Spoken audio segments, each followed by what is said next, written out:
Hitler, the face of evil, his army crushed nations, while the Pope sat in silence. Or did he? The deadliest war wasn't always fought with tanks, but in silence. One man stood between Hitler and his final goal. His weapon wasn't an army, it was a choice. Did the Vatican hide, or was it the last moral line Hitler couldn't cross? This is the untold battle of a cross against a swastika, and how the cross won. History isn't ready for the full truth. Adolf Hitler, a name forever linked with evil. But in the shadows, another power stood, silent, calculating, the Vatican. By 1939, Hitler had broken treaties, silenced opposition, and murdered millions.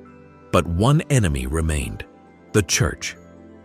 Pope Pius XII held the world's moral compass. His actions, or inaction, have fueled debate for decades. This is the story of faith, secrecy, and the quiet resistance against unimaginable darkness. The Holy Deal with the Devil. 1933. Hitler signs the Reichskonkordat with the Vatican. In 1933, the Vatican signed a deal with Nazi Germany, the Reichskonkordat. It granted Hitler legitimacy on the world stage and gave the Church legal protection in return. For the Nazis, it was a propaganda jackpot. For the Church, it was a desperate shield against annihilation. Critics called it betrayal, a moral collapse, the Church shaking hands with a monster. But behind the cold diplomacy, the Vatican was buying time and praying for mercy in a world gone mad. This wasn't support. It was survival, a brutal chess move, a calculated silence meant to shield the faithful until resistance could rise from the shadows and the Church could strike back. The Vatican was walking a tightrope above a pit of fire. Hitler was rising faster than anyone predicted. Bishops were arrested, Catholic schools were shuttered, priests were threatened in broad daylight. So the Church made a brutal choice: sign the pact, hold the line, and live to resist another day. They knew they were dealing with evil, but they believed if the Church could hold its ground just long enough, it might still win the war for souls. The encyclical that shook the Reich. 1937. Pope Pius XI releases Mit brennender Sorge. In 1937, the Church fired back. Pope Pius XI released Mit brennender Sorge, a blistering denunciation of Nazi ideology, smuggled into Germany, printed in secret, and read from pulpits across the Reich.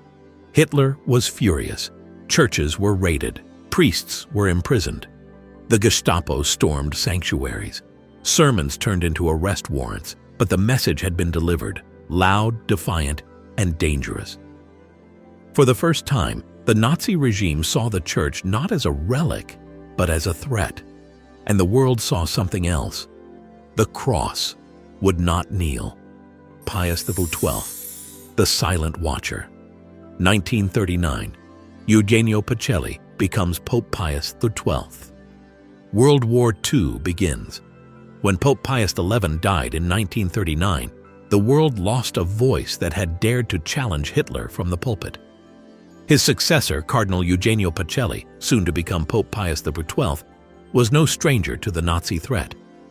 He had walked among the storm clouds. As the Vatican's top diplomat, Pacelli had seen firsthand how far Hitler's reach extended and how brutal his wrath could be. Just months after his coronation, the world was at war. And with the outbreak of World War II, Pope Pius XII faced a deadly dilemma: speak boldly and risk the extermination of Catholics across Europe, or stay silent and work in the shadows. We must save lives, not applause. Critics called him a coward, a moral failure wrapped in robes, but others saw strategy, a man playing the longest, most dangerous game of all, publicly silent, privately relentless. Vatican safe houses opened their doors to Jews, monasteries became hideouts, nuns forged baptismal certificates, orders were whispered, never written. But they moved like fire through the underground. Thousands were saved, quietly, carefully, at great risk. Because sometimes, silence isn't surrender. It's survival. The Vatican Resistance Network. While the world questioned the Pope's silence, inside the Vatican walls, a different war raged, one not fought with bullets, but with forged papers, secret codes, and unimaginable courage. Leading this holy resistance was Monsignor Hugh O'Flaherty, a man the Nazis nicknamed the Scarlet Pimpernel of the Vatican. His mission? Evade Gestapo surveillance, build a secret network of priests, diplomats, and partisans, and rescue the hunted from Hitler's grip. One mistake meant torture. Exposure meant death. Yet they pressed on, without glory, without reward. Nuns forged identities. Priests hid fugitives in confessionals, crypts, and convent kitchens. Vatican gardeners passed secret notes beneath flower pots. By the end, O'Flaherty's network had saved more than 6,000 Jews, Allied soldiers, and refugees, all under the nose of the Nazi occupiers, all without a single shot fired. While the Pope stayed silent in public, his church moved like a phantom in the night, saving souls, one risk at a time. This wasn't just resistance, it was a miracle stitched in silence. Hitler's secret war against the church. While the Vatican's silent warriors fought to save lives, Hitler was planning something darker, something far more insidious. Because for him, domination wasn't enough. He wanted to erase the soul of Europe. Hitler's endgame wasn't just genocide, it was spiritual erasure. Once the Jews were gone, Christianity would be next. He envisioned a new religion, one built on blood, race, and obedience. The Bible replaced by Mein Kampf. Altars stripped and rebuilt into shrines for the Führer. Swastikas hanging where crucifixes once stood. From Hitler's own rants, scribbled in private fury, "The church is the last enemy." He tolerated the church, for now, but only as a placeholder, a shadow waiting to be destroyed when the war was won. This wasn't just a war for land, it was a war for faith, for memory, for meaning itself.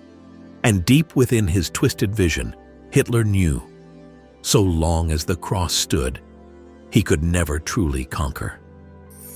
The archives change everything.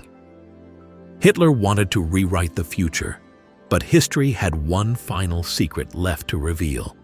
For decades, Pope Pius XII was branded Hitler's Pope, accused of silence, condemned for inaction. His name became a symbol of moral failure. But in 2020, the Vatican opened its sealed World War II archives, and what historians found shattered decades of assumptions. Over 4,000 documents, hidden memos, eyewitness accounts, secret orders from the Pope himself. The evidence was undeniable.